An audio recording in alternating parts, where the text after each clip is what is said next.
урухване в самия теб. Човек трябва да се поставя изпълнени цели. Изпълнени цели, това е. Как си представяте вие себе си след 5 години, примерно? Мислили ли сте за това?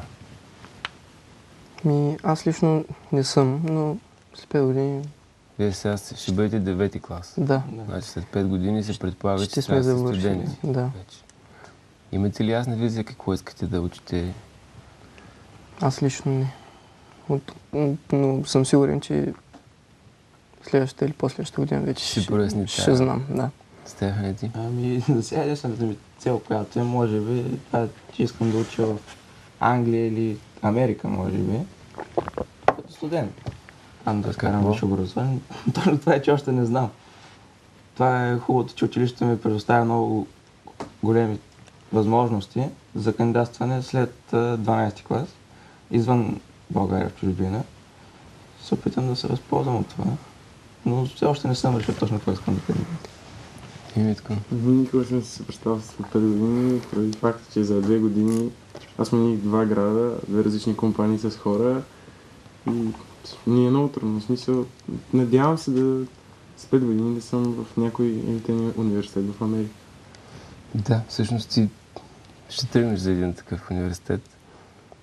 Да, академия. Кажи нещо повече сега. Какво е това? Академия? Това е частна академия. Казва се Wasatch Academy. Намира се в Юта, в Маунт Плезант. И в тази академия учат повече ученици от други държави, интернационални ученици.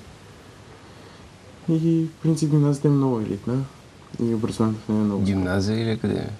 Гимназия. Те водят High School Academy. Така. И там обаче ти ще учиш какво точно? Нормалните предмети, както си всички други, но аз искам, ако може да продължа да уча икономика, менеджмент. Така, а баскетбола? Баскетбола там ще играя в училищния отбор. Те там няма друго първенство, само училищно, което е на много високо ниво. И те ти предлагат да отидеш, като те ще плащат някакви неща, така ли? Те ще ми плащат обучението и преживяването, в смисъл храната. Така тя работи. Да. И ти си решил да отиваш? Да. Колко време ще учиш там?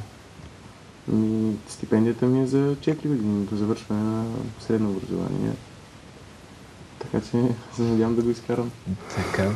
Вие може би сте твърде малки, за да сте мислили толкова напред, но ето ти казваш в Щатите или Англия, или каза ти отиваш там.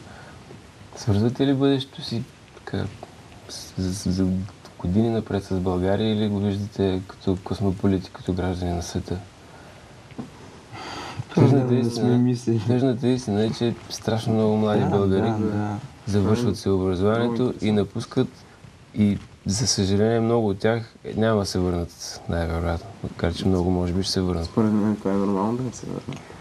Като почнем от най-близките страни и стигнем най-далечните. Вие какво мислите? Аз бих искал да напусна България за сега, да изкарам образование някъде другаде, но мисля, че аз никога няма да съм от тези, които са напуснали завинаги, защото мисля, много я харесвам. Това е една страхотна страна. Така. И съм сигурен, че ще се върна. Добре, вие? Аз споделям мнението на Славчо.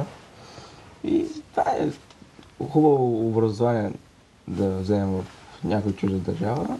Език също, което е много важно сега. И отново, може би, след 5-10 години, пак тук. Ти? Аз, честно казвам, искам да си изкарам там средното и висшето образование. Но после, може би, ще се върна. Защото с хубаво образование ще си намериш някакво. То може би зависи какво ще става в България след 10-15 години. За това, което вие сте завършили, какво може да ви предложи нашата реалност. Защото ако нищо не намерите, кой може да ви се сърди за това, че просто отивате някъде да живеете нормално? Деликатен въпрос.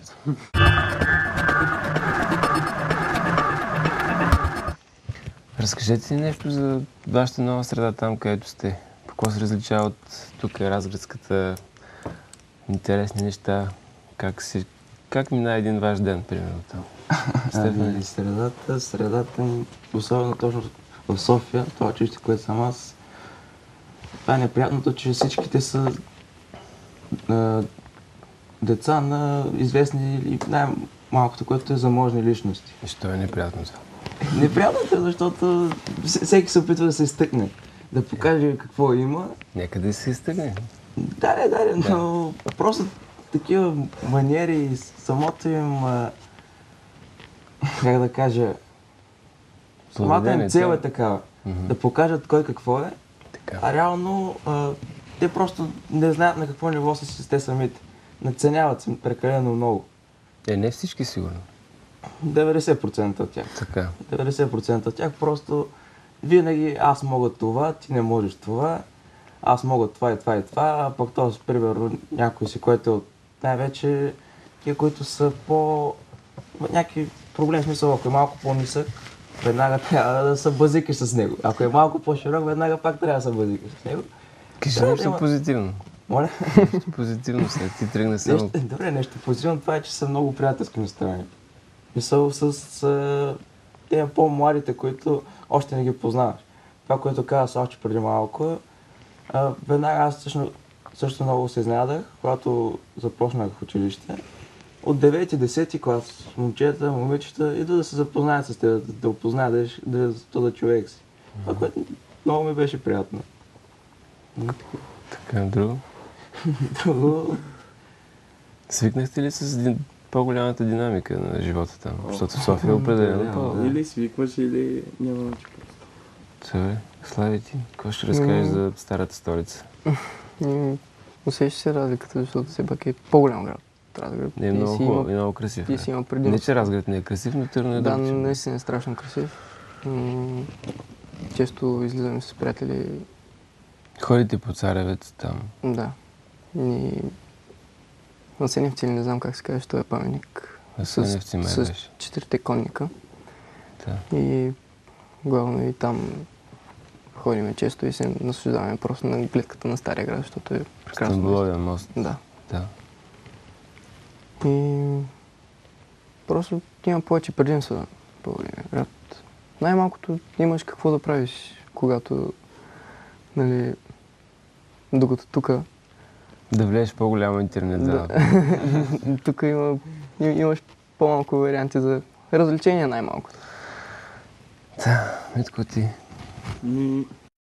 В София през денечните дни е голяма лудница, но през почивните дни наистина си заслужава да си там, понеже трафика не е толкова голям, имаш сумът и начин да се забавляваш. Да излизаш с приятели по кафенета, по всякакви клубове и така нататък. Да. най-малкото, което е спортните съоръжения са много на ниво. абсолютно. Тая година ми беше много трудно да уча, да ходя на тренировки, на училище, просто се свиквах. Това е. Какво ще си пожелаете вие накрая? Най-важното да сме живи и здрави. Живи и здрави. И да си изкараме готино и тая година. И да продължаваме да прославяме Разград. Не само в пределите на родината, и за Да. това. След това Живота, да. вече всеки си избира. Благодаря ви, момчета. Аз си пожелавам да сте живи и здрави, да постигнете това, което сте си наумили. Благодаря. Благодаря ви, уважаеми зрители, че бяхме заедно тази вечер. От екипа на преданието Бъдете здрави. Довиждане.